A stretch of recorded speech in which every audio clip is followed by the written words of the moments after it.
আসসালামু আলাইকুম বন্ধুরা, আশা করি সবাই ভালো আছেন। আমিও ভালো আছি। আমি আপনাকে একটা আজকে গল্প শোনাবো। গল্পটা হয়েছে, এক ছেলে আর এক মেয়ে সম্পর্ক করছিল। সম্পর্ক করার পরে ছেলেটা মেয়েটাকে বিয়ের অফার দিছিল। যখন এই বিয়ের অফার দিছিল তখন এই মেয়েটা অস্বীকার করছে, আমি তোমাকে বিয়ে করব না। এ কথা শুনে ছেলেটা দেবদাস হয়ে গেছিল। দেবদাস হয়ে ছেলেটা কি করলো, পুরো গল্পটা শোনেন, আপনারা বুঝতে পারবেন আসলে গল্পটা কতদূর পর্যন্ত গেছে।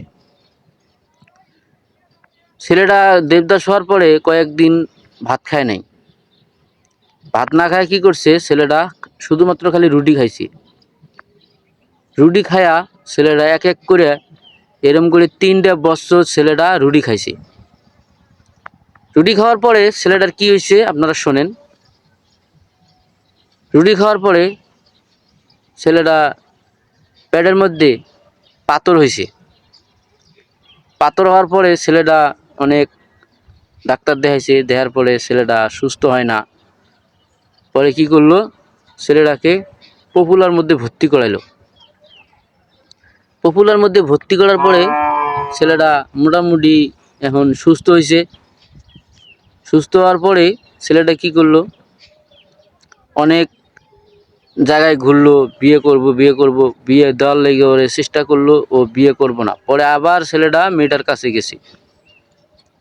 মেয়েটার কাছে যা গেছে ছেলেটা আবার মনে করেন মেয়েটা কি করছে, অস্বীকার গেছে। অস্বীকার যাওয়ার পরে ছেলেটা বলছে, আমি তোমার লেগে এত কষ্ট করতেছি, তারপরে তুমি আমাকে বিয়ে করে চাও না, আসলে তুমি কি চাও? মেয়েটা বলল না, ছেলেটা বলল না, আমি তোমার কাছে কিছু চাই না, শুধুমাত্র আমি আমি তোমাকে বিয়ে করতে পারবো না। কেন তুমি আমাকে বিয়ে করতে পারবো না, কারণ কি? আমি তোমার কি ক্ষতি করলাম?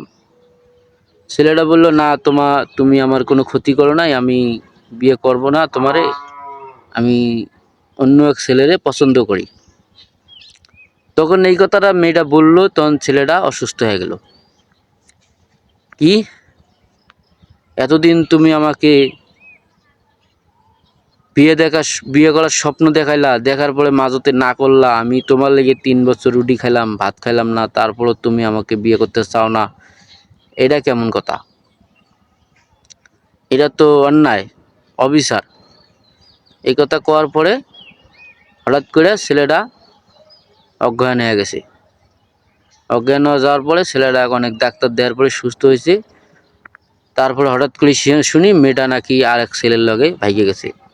ভাই, এটা কি ঠিক করছে না কি করছে, আপনারা কমেন্টে জানাবেন, মেয়েটা ঠিক করছে নাকি।